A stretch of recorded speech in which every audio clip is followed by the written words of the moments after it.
감정이 실리지 않은 무미건조한 말로는 잠재의식에 영향을 줄 수가 없다. 여러분은 성공합니다. 여러분이 그걸 원했기 때문이죠. 안녕하세요. 하와이 대저택입니다. 네, 여러분.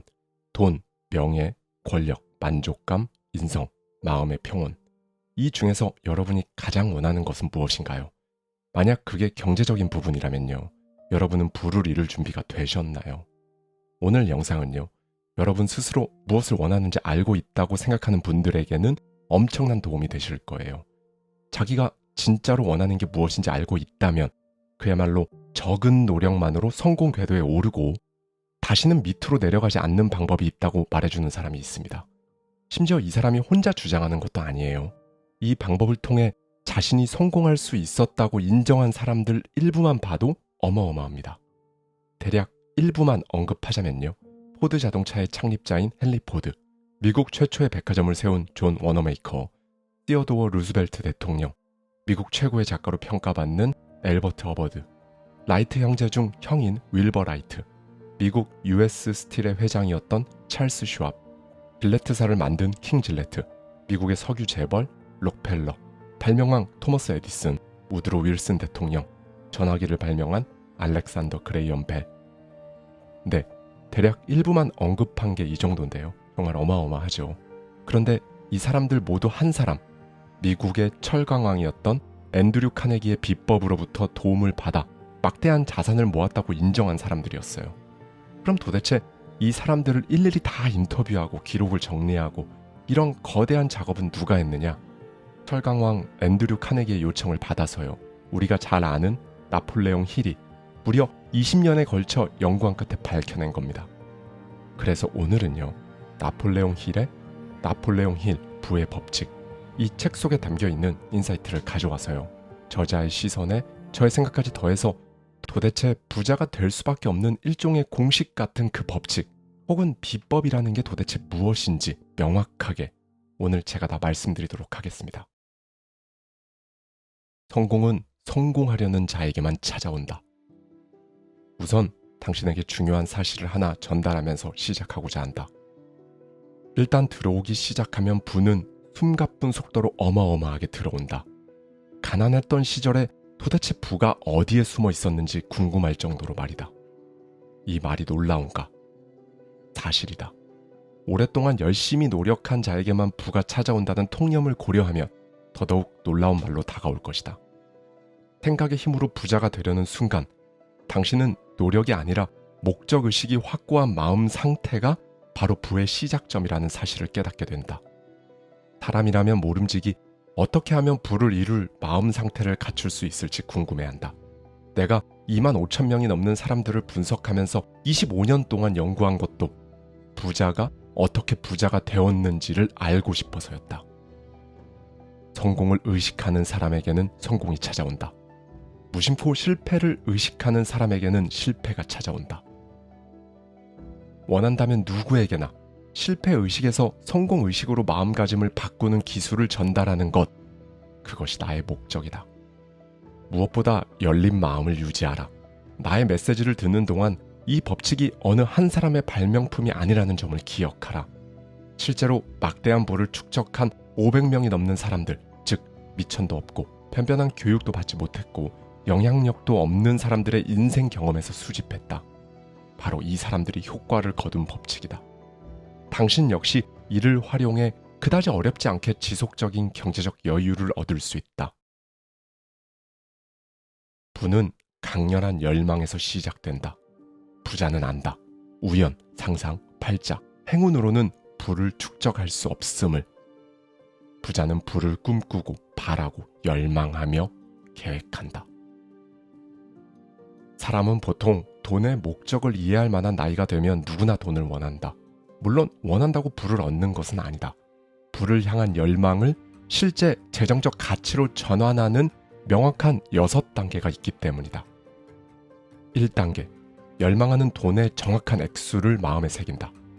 막연하게 많은 돈이 아니라 액수를 명확히 정하라. 2단계, 열망하는 돈의 대가로 무엇을 내놓을지 정확하게 결정한다. 세상에 공짜란 없다. 3단계, 열망하는 돈을 소유할 날짜를 명확하게 정한다. 4단계. 열망을 이루기 위한 계획을 확실하게 세우고 당장 계획을 실행에 옮긴다. 준비가 미흡해도 일단 실행하라. 5단계. 얻고자 하는 돈의 액수, 돈을 얻는 대신 치를 대가, 돈을 손에 넣을 날짜, 돈을 모으기 위한 계획을 분명하고 구체적인 하나의 문장으로 작성한다. 6단계. 그 문장을 하루에 2번씩 큰 소리로 읽는다.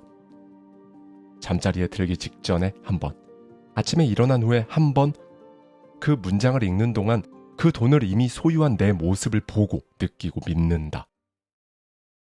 이 지침을 따르자. 특히 6단계 지침인 한 문장을 하루에 2번씩 읽는 것을 잘 따라야 한다. 실제로는 돈이 없는데 돈을 소유한 내 모습을 보는 게 어떻게 가능하냐며 투덜대는 사람이 있을지도 모르겠다. 바로 이때 불타는 열망이 당신의 지원군으로 나설 것이다. 만일 진정으로 돈을 간절히 원한다면, 그 열망이 집념에 가까울 만큼 강렬하다면 돈을 얻을 수 있다고 확신하는 것은 그리 어렵지 않다.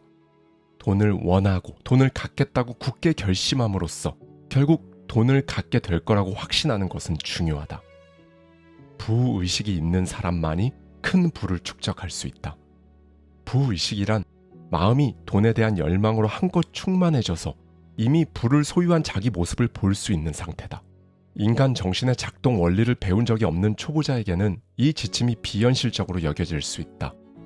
부를 현실로 만드는 이 6단계 원칙의 효과가 의심스러운 사람들에게 덧붙이자면, 이 원칙의 출처는 철강왕 앤드류 카네기다. 제철소의 평범한 근로자로 사회에 첫 발을 내디뎠던 카네기는 비록 시작은 미약했어도 이 원칙을 발판 삼아 1억 달러가 넘는 재산을 일구었다. 이 6단계 원칙은 또한 에디슨에게 세심한 검토를 받기도 했다.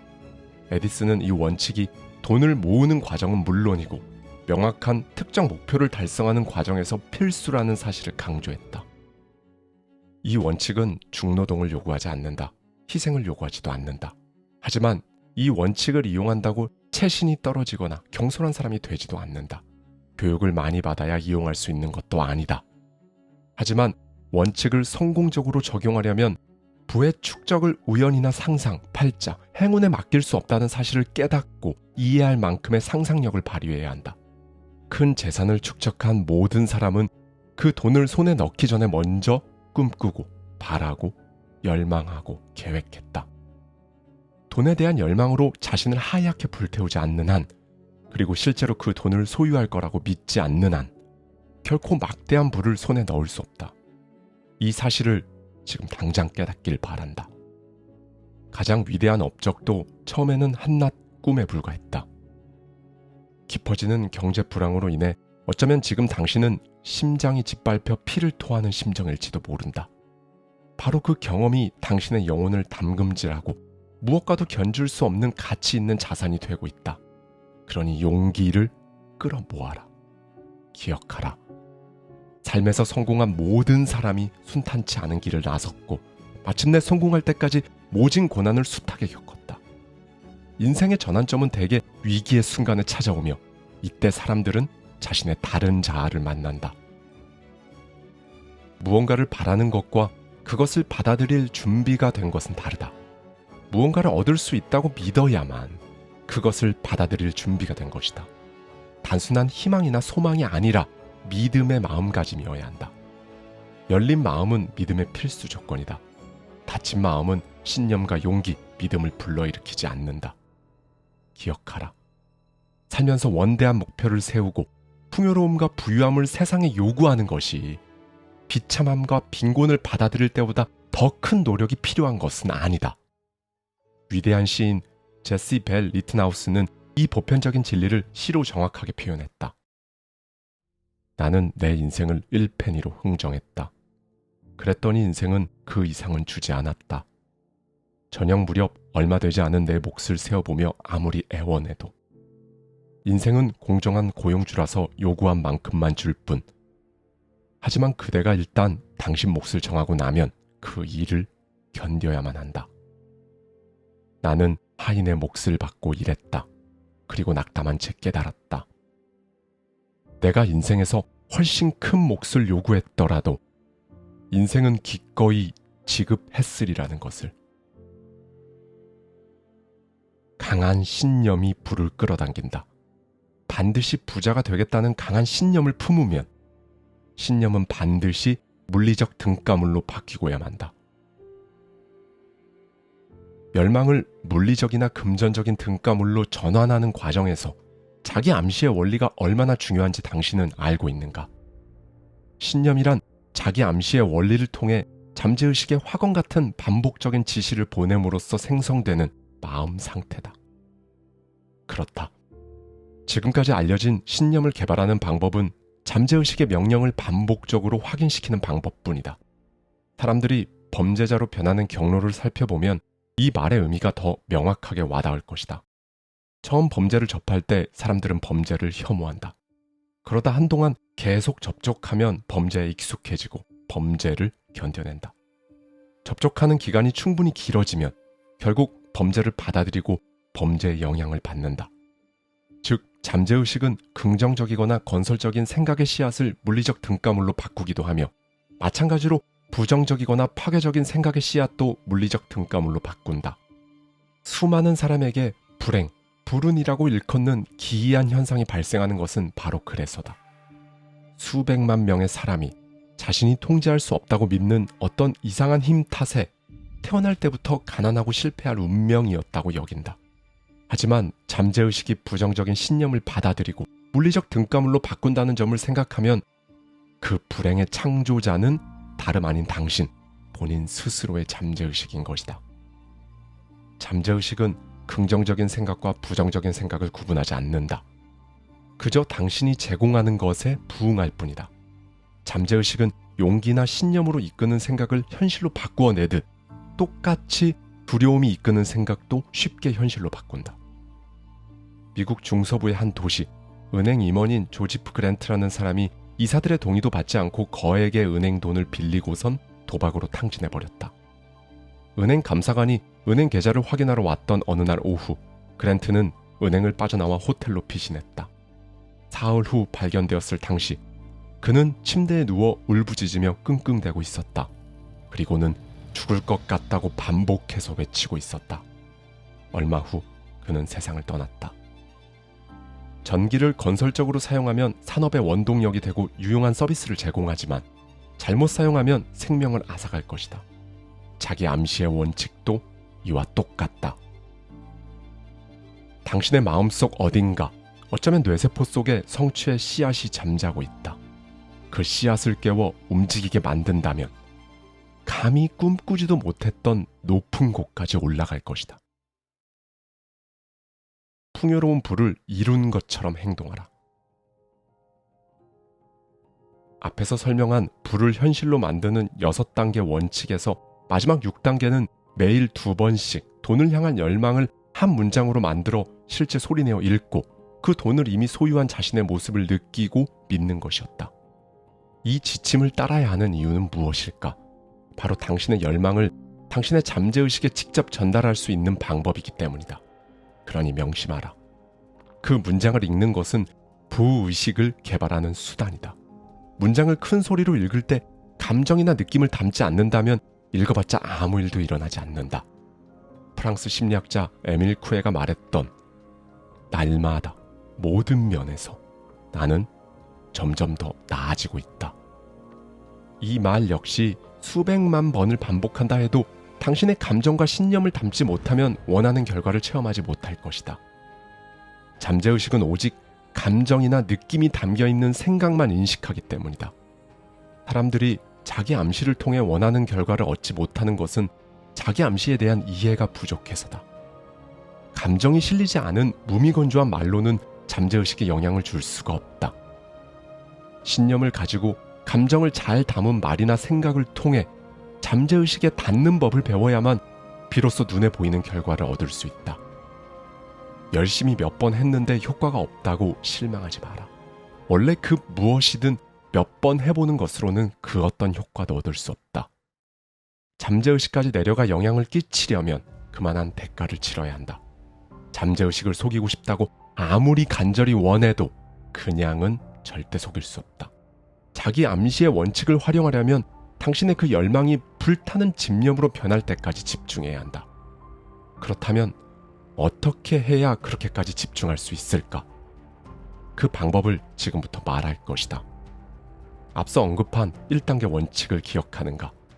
1단계 원칙은 멸망하는 돈의 정확한 액수를 마음에 새긴다이다.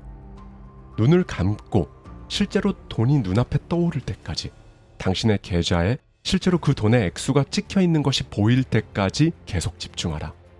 매일 최소 한 번은 이를 연습하면서 실제로 돈을 소유한 자기 모습을 떠올려라.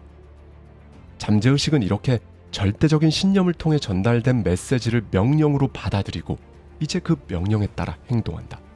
하지만 이 명령은 여러 번 반복해야만 잠재의식이 그 명령을 소위 해석할 수 있다. 당신이 시각화한 액수의 돈을 반드시 가져야 하고 그 돈은 당신이 소유해 주기를 기다리고 있다고 말이다. 그렇게 해서 잠재의식이 돈을 얻게 해줄 실질적인 계획을 당신이 무조건 세울 수밖에 없도록 만드는 것이다. 그 돈을 소유한 당신의 모습을 떠올리고 그에 필요한 계획을 넘겨달라고 당신의 잠재의식에 요구하라. 그러다 계획이 나타나면 즉시 실행에 옮겨라. 계획은 10중 8구 육감을 통해 영감의 형태로 마음속에서 번쩍 떠오를 것이다. 이 영감은 당신의 잠재의식이 보내는 직접적인 메시지일 수 있다. 존중하는 마음으로 영감을 받아들이고 즉시 행동으로 옮겨라. 모든 성공 비법에는 끈기가 녹아 있다. 하지만 듣기만 해도 힘든 그 말, 끈기. 이걸 도대체 어떻게 해야 할까? 잠재의식은 깨어있거나 잠을 자거나 상관없이 항상 작동한다. 어쩌다 잠깐씩 규칙을 적용하는 것은 전혀 도움이 되지 않는다. 결과를 얻으려면 습관적으로 규칙을 적용해야 한다.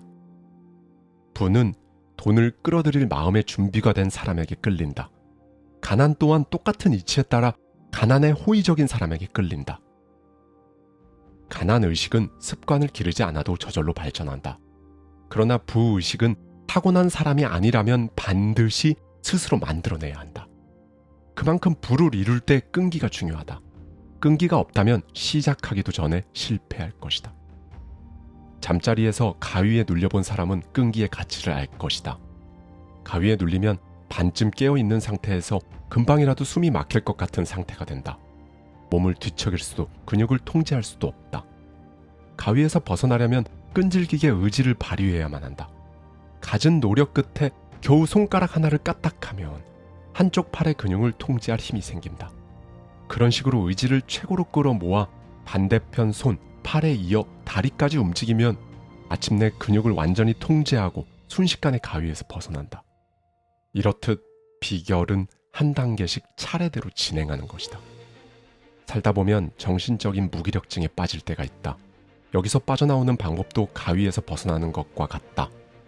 처음에는 천천히 시작해서 끈기 있게 움직이다 보면 마침내 의지를 완전히 제어할 수 있다.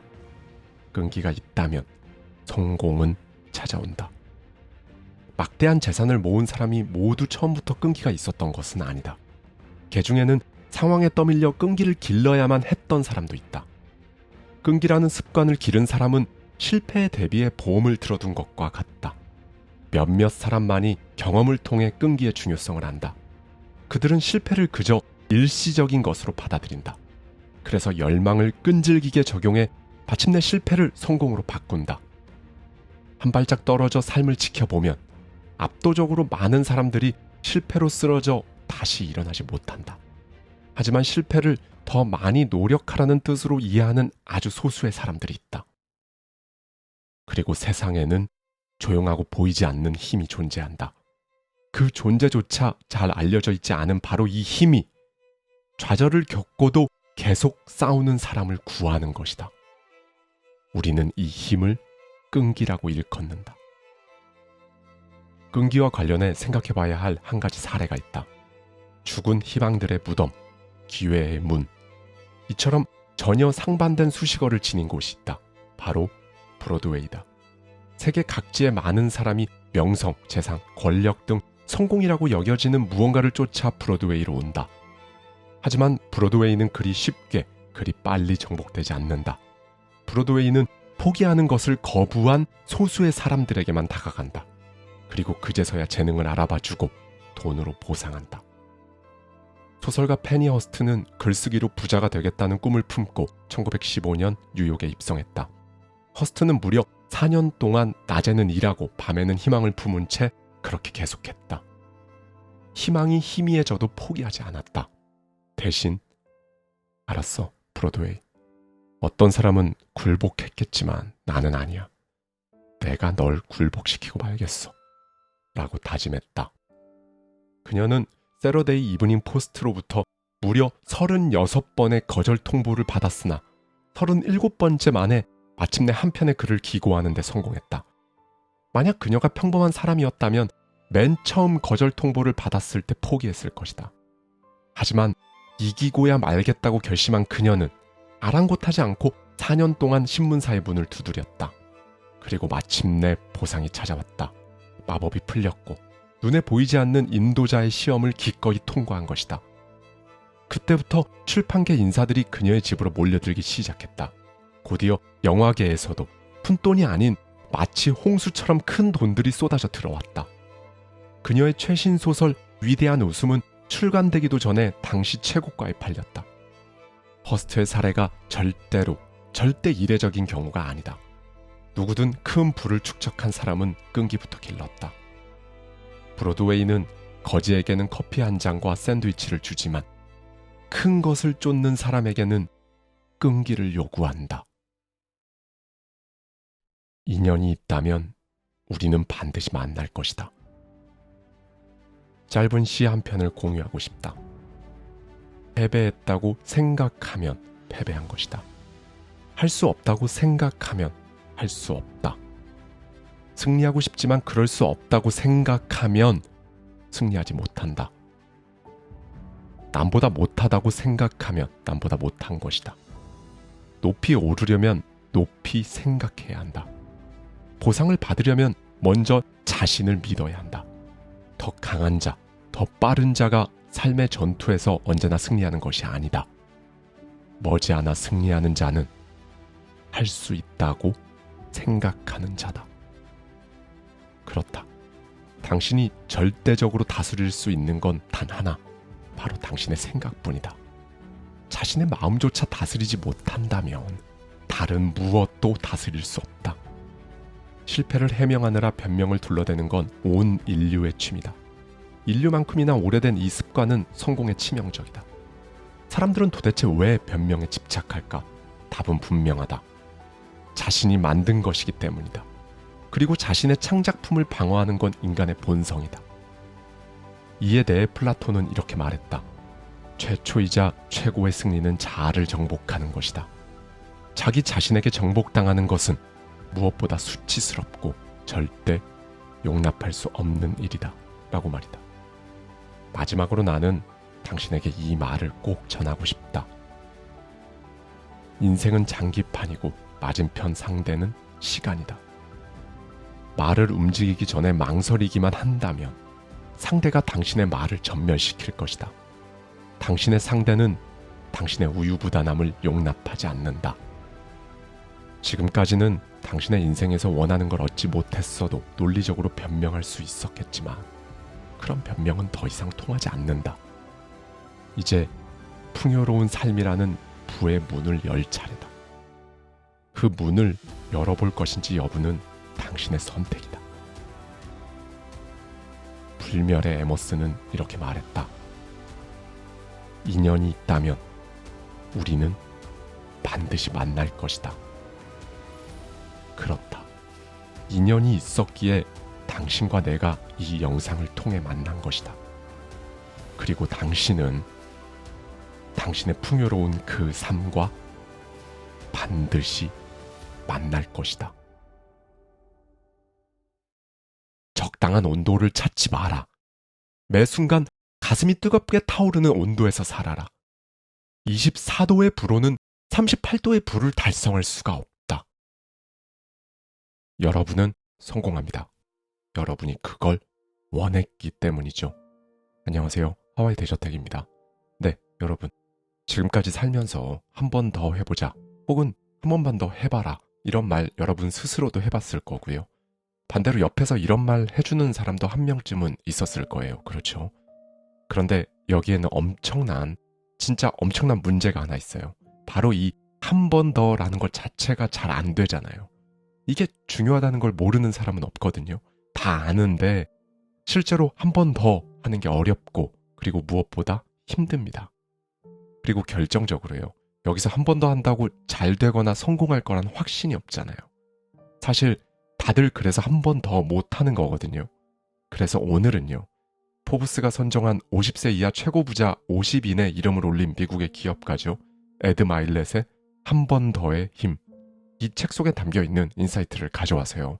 저자의 시선에 저의 생각까지 더해서 여러분이 원하는 삶, 원하는 경제적 여유, 그걸 이루는데 이 한 번 더라는 걸 어떤 식으로 사용하면 효과가 있는지 명확하게 오늘 제가 다 말씀드리도록 하겠습니다. 한 번 더 생각하고 실행하는 사람이 된다는 건 도대체 어떤 의미인가? 우선 정체성에 대해 말해주고 싶다. 정체성은 당신이 지금 현재 가장 진실하게 유지하고 있는 생각과 믿음이다. 예를 들어 당신은 상대에 따라 당신의 표정이나 행동을 얼마든지 꾸며낼 수 있다. 하지만 결코 당신 스스로는 속이지 못한다. 당신의 마음 깊은 곳에는 진실이 무엇인지 정확하게 알고 있기 때문이다. 달리 말해 이 정체성이란 당신이 나 자신에 대해 진짜라고 정말로 믿고 있는 것이다. 자신에 대한 믿음을 바꾸면 당신의 삶은 바뀐다.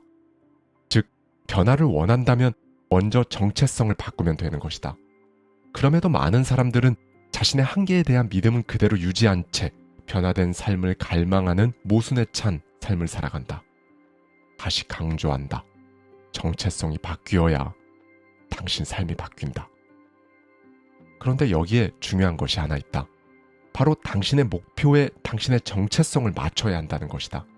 너무 많은 사람들이 목표에 자신의 정체성을 맞추는 것이 아니라 자신의 정체성에 목표를 가져다 맞추는 실수를 저지르고 있다. 정체성을 유지하고자 하는 사람은 성장을 멈춘 사람이다. 계속 성장하고 시야를 넓혀가는 사람들은 끊임없이 자신의 정체성을 재설정할 줄 안다. 당신이 원하는 성공은 바로 이 과정에서 탄생한다. 당신 내면에 한 번 더의 정체성을 세팅하라. 한 번 더의 정체성을 장착하면 태어난 후부터 지금까지 줄곧 당신에게 한계를 주입시켜온 외부의 힘으로부터 자유로워진다. 당신은 지금까지 성장해오며 가능성보다는 한계에 훨씬 익숙해졌다. 한계가 당신의 강력한 정체성으로 굳어졌기 때문이다. 그 한계가 도대체 어디서 온 것이고 누가 왜 설정해 놓은 것인지도 모른 채 당신은 자신의 정체성을 의심할 만큼 충분한 나이가 들었음에도 선택의 여지가 없던 시기에 받아들인 정체성에서 헤어나지 못한다. 도대체 왜 이렇게 되어버린 것인가? 인간은 어릴 때 그야말로 백지 상태다.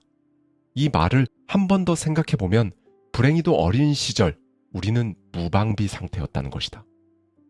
너한테 공부 머리는 없구나. 어차피 노력해봤자 타고난 애들 못 이겨. 그걸 해내기에는 네 멘탈이 너무 약한 것 같은데. 이런 외부 평가가 점점 나이를 먹어갈수록 당신의 정체성 중 일부로 강하게 뿌리를 내렸기 때문이다. 당신에게 내려지는 그 부정적인 평가들을 부인하거나 반박할 능력 없는 무방비 상태에서 당한 것이다. 이 때문에 엄청나게 많은 사람들이 삶을 망치고 실패하는데도 그 이유를 정확히 모른다. 지금부터 이걸 해결해보자. 성공은 되돌아가지 않는 것이다. 당신의 정체성은 당신의 삶을 정말 철저히 통제한다. 정체성은 일종의 자동 온도 조절기다. 당신 내면의 온도 조절기가 당신 삶의 여러 부분들을 컨트롤하는 것이다. 어떤 방에 들어갔을 때 너무 덥거나 추우면 당신은 자연스럽게 에어컨이나 보일러의 온도 조절기를 찾는다. 예를 들어 외부 기온이 섭씨 38도라면 당신은 에어컨을 가동해 실내 온도를 24도로 낮출 수 있다. 외부 기온이 영하를 기록하고 있을 때도 마찬가지다. 히터를 가동해 실내 온도를 똑같이 24도로 높일 수 있다. 당신 삶도 이와 똑같다. 당신이 언제나 24도로 사는 사람이라고 해보자. 그렇다면 당신은 그 온도를 유지하기 위해 삶이 너무 뜨거울 때는 내면의 자동 온도 조절기를 가동해 식히고 너무 차가울 때는 데울 것이다.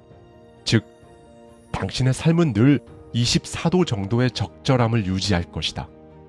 당신이 이룬 성과가 당신의 정체성을 폭발적으로 넘어서려고 할 때마다 온도 조절기를 가동해 이를 당신에게 적당하다고 생각하는 수준으로 낮춰버리는 것이다. 나아가 당신은 삶이 얼음장 같은 바닥을 찍고 폭발적으로 튀어오르는 그런 경험 또한 하지 못할 것이다. 언제나 24도에 맞춰놓은 채 하루, 한 주, 한 달, 1년을 살아갈 것이다. 어떤 결단도, 어떤 시도도, 어떤 도약도 당신이 맞춰놓은 그 한결같은 24도의 삶에서는 일어나지 않을 것이다. 그렇다면 도대체 어떻게 해야 하는가? 정체성의 온도를 확 끌어올려야 한다. 학벌, 직장, 승진, 결혼 같은 것들이 당신의 정체성을 결정하는 것이 절대 아니다. 오로지 당신 내면의 온도 조절기만이 당신의 정체성을 규정할 뿐이다. 당신의 온도를 획기적으로 끌어올리지 않으면 당신의 삶은 점점 24도 이하의 수준까지 추락하고 말 것이다. 성공은 정체성의 온도와 정확히 비례한다. 정체성의 온도가 높으면 높을수록 당신은 강해진다. 한계 조건들을 극복해낸다. 나아가 외부 조건들에 휘둘리지 않는 삶을 구축하는 것, 그것이 곧 성공이다.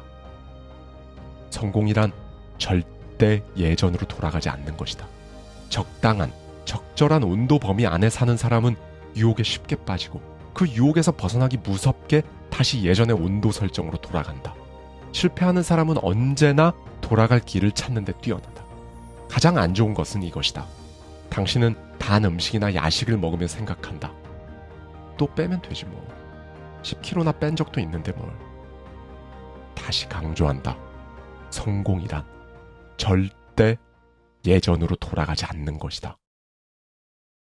또 다른 예를 들어보자. 당신은 현재 7천만 원의 연봉을 받는 꽤 괜찮은 직장인일 수도 있다.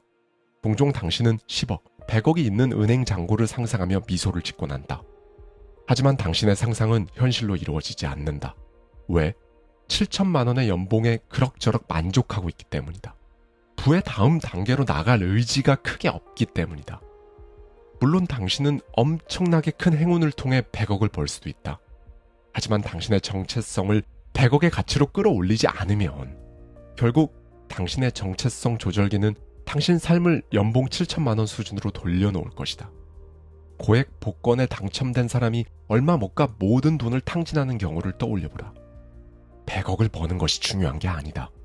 100억짜리 정체성을 먼저 갖추는 것이 이 세상 모든 성공의 핵심이다. 몇 년이 걸린다 할지라도 당신 내면의 온도 조절기를 획기적인 수준으로 끌어올리는 그 작업이 반드시 필요하다. 그렇지 않으면 당신은 연봉 7천을 받든 100억을 벌든 사는 내내 재정적 어려움을 겪게 될 것이다. 정체성의 수준을 획기적으로 끌어올리는 바로 그 순간 당신은 기회를 발견하게 된다. 상상이 현실로 이루어지는 그 기회는 반드시 찾아온다. 기억하라. 당신이 앞으로 한 걸음 나아가는 가장 탁월한 방법은 한 걸음 물러나는 것을 차단하는 것이다. 예전으로 돌아가는 퇴로를 끊어내는 순간 당신은 무조건 앞으로 나아가게 될 것이다. 적당한 온도를 찾지 마라. 매 순간 가슴이 뜨겁게 타오르는 온도에서 살아라. 24도의 불호는 38도의 불을 달성할 수가 없다. 우리는 흔히 실패했을 때 그 이유를 외부 조건과 환경에서 찾는다. 허리를 삐끗하는 바람에 2달 동안 운동을 못했어. 그래서 이렇게 살이 찐 거야. 내가 주식 투자에 실패한 건 아무도 예측 못한 코로나 팬데믹 때문이지 뭐. 그것만 없었으면 몇 억은 충분히 벌었을 텐데. 당신 내면의 온도 조절기가 충분한 높이로 설정되어 있다면 이런 결과는 우연이나 불운이 아니라 일시적인 좌절에 지나지 않을 뿐이다. 한 번 더 생각하고 실행하는 사람은 이런 시련을 목표로 가는 길에 필연적으로 만나는 과속 방지턱 정도로 여긴다. 일시적인 좌절을 맛본다 해도 이를 실패가 마땅한, 포기가 마땅한 삶에 대한 핑계로 삼지 않는다. 이 시련과 좌절 구간을 통과하면 결국 획기적인 온도의 삶에 도착한다는 것을 잘 알고 있기 때문이다. 온도가 다른 사람들과 결별하라. 38도의 삶에서 활동하는 사람들과 어울리는 당신이 24도의 삶에 머무르는 건 불가능하다. 인간은 근접성에 강력한 영향을 받는다. 당신은 함께 어울리는 사람들의 특징과 행동, 신념을 자연스럽게 흡수한다. 의식적이든 무의식적이든 그들의 지식과 생각은 당신의 일부가 된다. 내면의 온도 조절기를 획기적으로 높이고 정체성을 바꾸고 싶을 때 가장 먼저 해야 할 일은 당신 삶에 포함되어 있는 19도, 20도, 21도, 25도, 28도, 30도의 사람들과 작별 인사를 나누는 것이다. 결별이 너무 어렵다면 대안이 있다. 상대의 온도 조절기를 높여주는 것이다.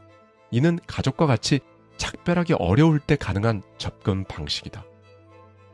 모두들 다 여기서 끝낼 때 그냥 한 번 더 하라. 정체성은 자신감과 어떻게 다를까? 정체성은 당신이 스스로를 가치 있다고 굳게 믿는 것이다. 당신 내면에 있는 온도 조절기다. 그리고 자신감은 그 정체성을 실현하기 위한 수단이다. 자신감 넘치는 사람들에게는 신기할 정도로 공통된 점이 한 가지 있다.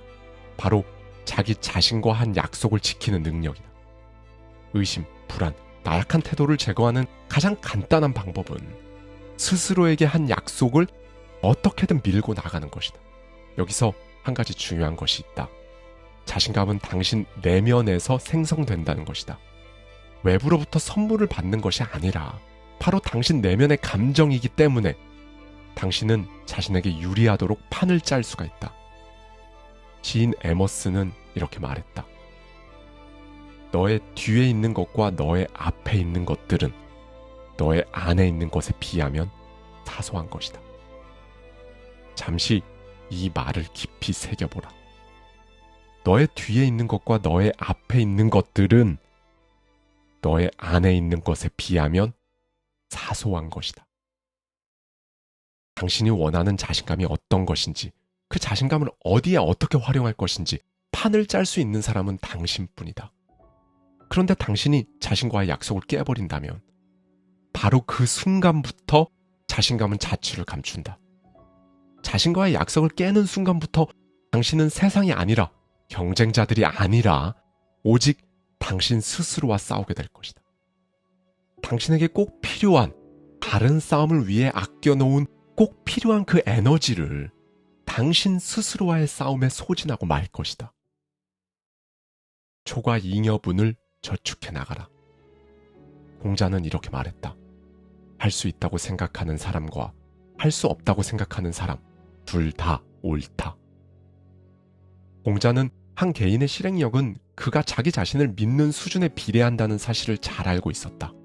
스스로에 대한 자신감은 당신에게 한 번 더 시도할 가치가 있다는 믿음을 뿌리내리게 한다. 그리고 여기서 굉장히 주목해야 할 점이 있다. 이 한 번 더의 마인드를 갖춘 사람들은 항상 이런 말을 달고 산다. 기대 이상의 성과를 거뒀습니다. 그렇다. 성공이란 기대치를 충족한 상태가 아니다. 진정한 성공, 연속적인 성공이란 기대치를 뛰어넘은 상태를 뜻한다.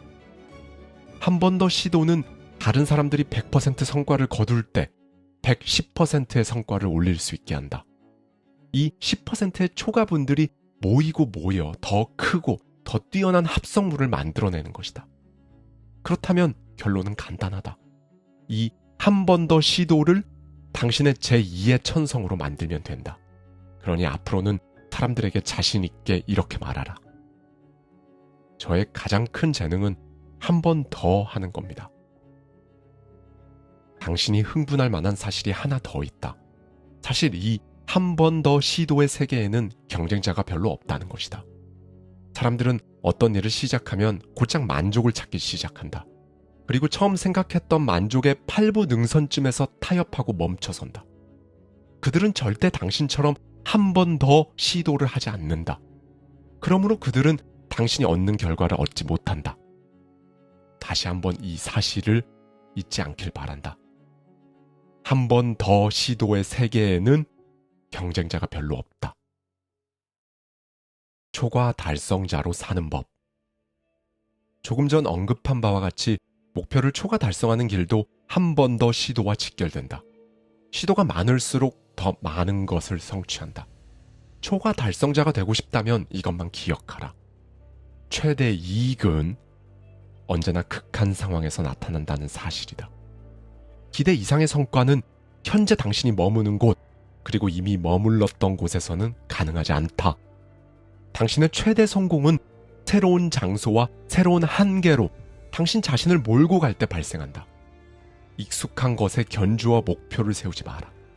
의도적으로 최대한 극단적인 조건을 만들어 보라. 그러면 그걸 받아들이는 당신의 수용력이 늘어나고 이 새로운 수용력이 당신의 새로운 기준이 된다. 그렇다고 쉼없이 몰아붙이지는 마라. 휴식을 반드시 고려하라. 다만 대부분의 사람들은 지나친 활동 때문에 지치지 않는다. 그냥 조금만 활동해도 쉽게 지치고 만다. 고도의 활동은 오히려 에너지를 만들어낸다. 에너지를 사용하지 않으면 배터리처럼 시간이 지날수록 그냥 방전되고 만다. 모든 단계가 그 자체로 목표인 동시에 목표로 이르는 단계여야 한다. 괴테. 당신의 목표는 모두 변화에 관한 것이다. 기존의 삶을 뭔가 새로운 수준으로 이동시키는 것이다. 따라서 목표는 언제나 도전의 대상이다. 도전의 대상이 아닌 목표는 삶을 변화시키지 못한다. 당신의 목표가 자선단체에 1,000,000원 기부라고 해보자. 이 목표는 당신의 열정에 불을 당기는가? 이 목표를 떠올리면 도전 의지가 솟구치는가? 이 목표를 달성했을 때를 상상하면 가슴이 뛰는가? 뭔가 부족하다. 뭔가 밋밋하다. 자선단체에 1,000,000원을 기부하는 목표를 달성하려면 왜 이 목표를 달성해야 하는지에 대한 뜨거운 설득력이 수반되어야 한다. 즉, 가슴을 뛰게 하는 감정을 목표에 실어야 한다. 그러면 더 많은 에너지가 생겨난다. 당신이 1,000,000원을 기부할 가능성도 훨씬 커진다. 당신이 1,000,000원을 기부함으로써 저소득층 아이들에게 공부방을 열어줄 수 있다는 생각을 마음에 새겨보자. 가난한 어린 시절을 보낸 당신이 그토록 가고 싶었던 공부방을, 또는 당신의 어머니를 돌아가시게 만든 한 질병의 원인 연구에 한 발 더 다가설 수 있도록 의학자들을 돕겠다고 생각해보자. 당신의 1,000,000원이 부모님 없는 아이들의 교육과 복지에 쓰일 수 있다면 이것이 곧 목표에 설득력 있는 이유를 장착하는 것이다. 그러면 목표에 더 뚜렷하고 강한 감정이 실리고 더 빠르고 더 강하고 더 높은 추진력을 얻어 목표까지 질주할 수 있는 것이다. 청년 시절 나는 심장에 문제가 있다는 검진 결과를 의사에게 들은 적 있다. 그날 이후 나는 내가 언제든 세상을 떠날 수 있다는 사실에 대해 생각하기 시작했다. 하지만 바쁜 삶은 그런 생각을 점점 희석시켰다. 그러던 어느 날 지인의 결혼식에 참석했다가 큰 충격을 받았다. 내 목숨보다 더 소중한 딸 아이가 결혼식에서 아버지 없이 혼자 입장하는 상상을 하게 된 것이다. 그때 내가 받은 충격은 정말이지 이루 말할 수 없을 정도였다. 나는 그 길로 결혼식장을 빠져나온 다음 곧바로 헬스클럽에 등록했다. 그리고 현재 누구보다 건강한 일상을 살아가고 있다. 딸의 결혼식 상상이 건강한 삶이라는 내 목표에 엄청난 설득력을 제공했고 이를 통해 나는 변화에 성공한 것이다. 기억하라. 목표와 연결된 설득력 있는 동기부여와 감정적인 요소가 반드시 필요하다는 것을. 이것만 잊지 않으면 당신은 인생에서 성공할 확률이 매우 높아진다. 그리고 목표를 세울 때는 너무 세분화하지 마라. 재정, 건강, 노후생활, 가족, 친구 모임 등등 목표의 범주가 너무 잘게 쪼개지면 복잡해지고 집중력만 분산된다. 누누이 강조하지만 목표는 단순해야 한다. 목표의 리스트가 길면 그만큼 목표의 노예가 되고 만다. 목표는 크게 2가지로 나누면 충분하다. 첫째, 추진력을 확보하기 위한 목표인가? 둘째, 삶 전반을 변화시키기 위한 목표인가? 추진력을 얻기 위한 목표는 좀 더 쉽게 달성할 수 있다. 단어 자체에서 알 수 있듯 당신 삶에 추진력을 만들어주는 것이기 때문이다. 그리고 더 즉각적인 효과가 나타나고 단기적인 것이 특징이다. 단 하나 주의할 점은 추진력 확보를 위한 목표가 여전히 당신에게 의미가 있는 것인지 계속 확인해야만 한다. 두 번째인 전체적인 삶을 변화시키는 목표는 달성하기 만만치 않다.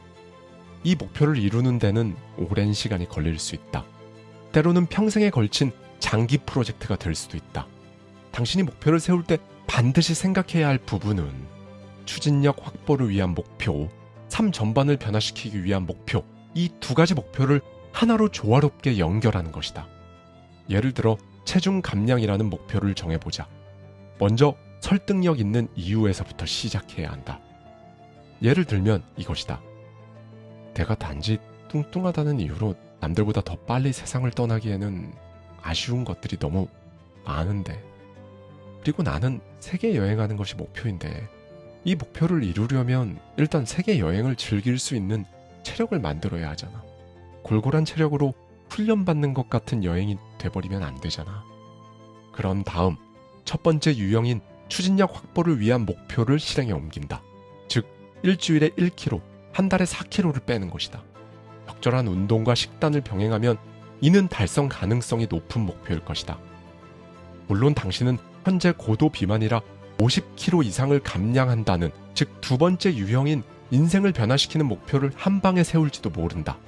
하지만 이 목표를 달성할 수 있는 유일한 길은 한 달에 4kg을 감량하는, 즉 추진력을 확보하는 그 목표를 하나씩 모두 달성하는 것뿐이다. 세계적인 대문호 괴테는 이렇게 말했다. 언젠가는 목표에 이를지도 모르는 단계를 밟는 것으로는 언제나 실패한다. 모든 단계가 그 자체로 목표인 동시에 목표로 이르는 단계여야 한다. 어렵고 불편한 것. 생각해보라. 당신 삶에서 특별한 축복은 무엇인가? 아마도 그 축복은 뭔가 불편한 것에서 출발했을 가능성이 크다. 만약 당신이 가장 어렵고 불편한 일로 하루를 시작하면 어떨까? 사실 답은 매우 간단하다. 오르막길을 먼저 달리는 사람이 계속 뛰다 맨 마지막에 가서야 오르막길을 오르는 사람보다 먼저 결승선에 도착하지 않겠는가? 평범한 만족과 평범한 자신감이 아닌 강렬한 만족과 넘치는 자신감은 불편한 일을 성취했을 때 얻어진다. 무리를 하라는 것이 아니다. 평균이 아니라 평균 이상을 즐기라는 것이다.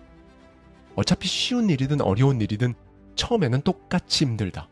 하지만 일정 시간이 지나면 어려운 일이든 쉬운 일이든 똑같은 난이도의 습관으로 자리 잡는다. 그리고 무엇보다 어렵고 불편한 일을 할 때 당신은 스스로에 대해 더 정확하게 알게 된다. 내가 도대체 어떤 능력을 가지고 있는지, 어떤 지점이 나의 임계점인지 정확히 알게 되면 성공으로 가는 과정은 더욱 정교해진다. 쉬운 일만 선호하면 당신은 죽을 때까지 당신이 어떤 잠재력을 지니고 있는지 알 수 없다. 한 번만 더. 지금까지 살아오며 어쩌면 당신은 많은 답을 찾아냈을 것이다. 하지만 지금은 지금껏 최선의 답이 아니라 쉽고 익숙한 답을 선택해왔을지도 모른다. 그렇다. 언제나 선택하기 어려운 답이 최선의 답이고 최선의 답이 당신의 삶을 바꾼다. 평균적인 삶에 머무르며 조금씩 하락하는 미래를 얻고 싶다면 굳이 스스로에게 질문할 필요도, 최선의 답을 찾아야 할 필요도 없다. 당신 인생의 가치관과 신념이 새로운 미래로 나아가는 것이 아니라 현재에 안주하는 것이라면 당연히 이 영상을 볼 필요도 없다. 우리는 너무 쉽게 생각한다. 우리는 너무 익숙한 길로만 다닌다. 수십 년간 아침 9시에 어김없이 집을 나서고 저녁 6시에 어김없이 집으로 돌아가는 사람은 성실한 삶을 사는 사람이다. 하지만 특별한 삶을 살지는 못한다. 한 번은, 살면서 적어도 한 번은 고통스럽다 할지라도 한 번 더 크고 올바른 질문을 찾고 또 찾아라. 두려움이 사라진 삶을 상상해보라. 당신이 이 영상을 보게 된 이유가 바로 그 삶 속에 담겨 있을 것이다. 어떠한 경우에도 잊지 마라. 부디 매일 한 번 더 새로운 꿈을 꾸어라. 매일 딱 한 번만 더 새로운 꿈을 꾸어라. 매 순간 한 번 더 살아라. 오직 당신만의 삶을. 감사합니다. 지금까지 하와이 대저택이었습니다.